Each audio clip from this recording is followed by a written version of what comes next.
All right, let's jump right in. We're going to unpack George Bernard Shaw's classic play, Arms and the Man.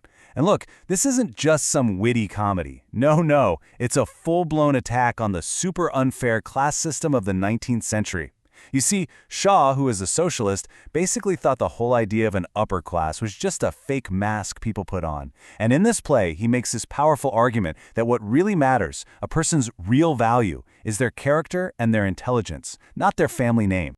So, here's how we're going to break it all down. First, we'll look at this upper-class illusion and the kind of silly things they did to feel superior. Then we'll dive into two very different servant mindsets. After that, we'll see how Shaw just shatters that myth of being born better, then explore how intelligence becomes a tool to climb the social ladder, and finally, see what happens when merit, not your family name, actually wins the day.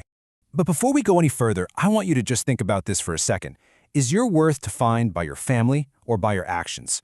This is the core question Shaw is throwing at his audience, and honestly, it's just as relevant today as it was over 100 years ago. Okay, so let's start with what Shaw saw as a complete and total performance, the upper class. He was convinced their whole sense of superiority wasn't based on anything real at all, but on this collection of superficial details and habits, all designed just to separate them from everybody else. A perfect example? The Petkoffs, the wealthy family in the play. So what makes them feel so special? Well, they have an electric bell to call their servants. They have a room they call a library just to seem cultured. And the absolute peak of civilization for them, washing their hands, well, nearly every day. Shaw uses these little details to make fun of how class was built on simple stuff and habits, not any genuine moral or intellectual high ground. And here it is, straight from the mouth of the family's daughter, Raina.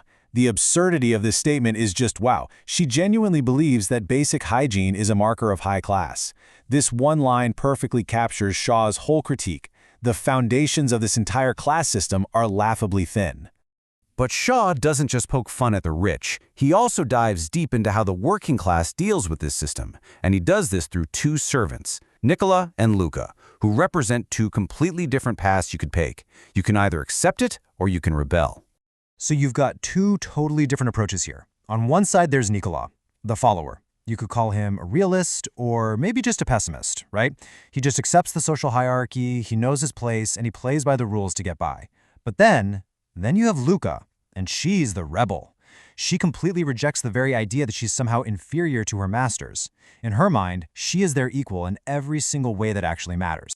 This line from Luca, it's basically her declaration of independence. She's saying, look, you can make me wear a servant's uniform, but you can never, ever make me think like one. And that mental freedom, that refusal to accept that she's somehow less than, that's the source of her power. It's the engine of her ambition. Okay, now we get to a core belief from that era that Shaw was absolutely determined to demolish. It was this idea that aristocrats were literally made of finer material, a better kind of clay than a common person. I mean, it was a biological excuse for social inequality. And Shaw just uses Luca to tear it to shreds. And this insult from the nobleman Sergius, it just perfectly captures that arrogant worldview. He looks at Luca and sees not just a servant, but a fundamentally different, inferior type of human being. He really believes he's porcelain, and she's just mud. And just look at Luca's genius response. She doesn't argue about feelings or fairness. No, she hits him with the one thing he can't possibly deny, basic biology. By saying they're made of the exact same physical clay, she just completely destroys his entire argument and asserts their fundamental human equality. It's an incredible moment in the play. The thing about Luca is, she doesn't just believe she's equal. She's smart enough to actually prove it. Her belief isn't just a feeling, it becomes a practical strategy. Shaw shows us that her intelligence isn't some passive thing. It's an active tool she uses to navigate and ultimately beat the class system at its own game. And what she's aiming for is this right here, social mobility. It's a simple concept, really. It's the ability to move up the social ladder. In this play, Luca isn't just looking for a better job. She is absolutely determined to completely change her rank in society. So, how does she do it? Well, this slide breaks down her incredibly clever and calculated plan.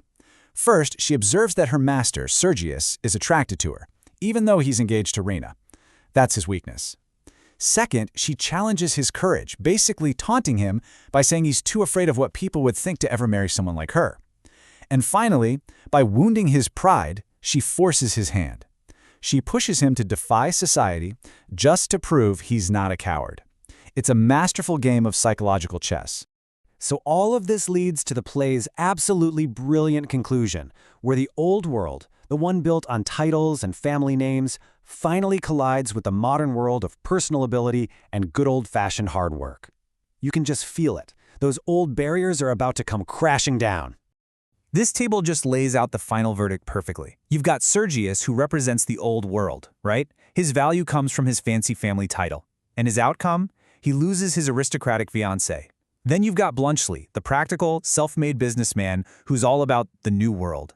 His value comes from his skill and hard work. His outcome? He wins that very same fiancée. I mean, Shaw couldn't make his point any clearer. So the marriages at the end of the play, they're really symbolic. Sergius marrying the maid, Luca, and Reyna marrying the businessman, Bluntschli. It represents a total victory for modern values. Personal will, actual merit, and even love are shown to be way more powerful forces than the rigid, outdated rules of social rank. And in the end, Shaw puts his big thesis statement right into the mouth of Sergius, the very man who once so fiercely defended the class system. The entire thing, he finally realizes, is a huge imposture, a grand fake, a performance that's just lost all its meaning. You know, this play was an absolutely radical statement for its time. But as we wrap this up, I want to leave you with a final thought. Shaw was writing about a system way back in the 19th century. But when you look at our world now, you kind of have to ask yourself, right? How much of that huge imposture is still hanging around today?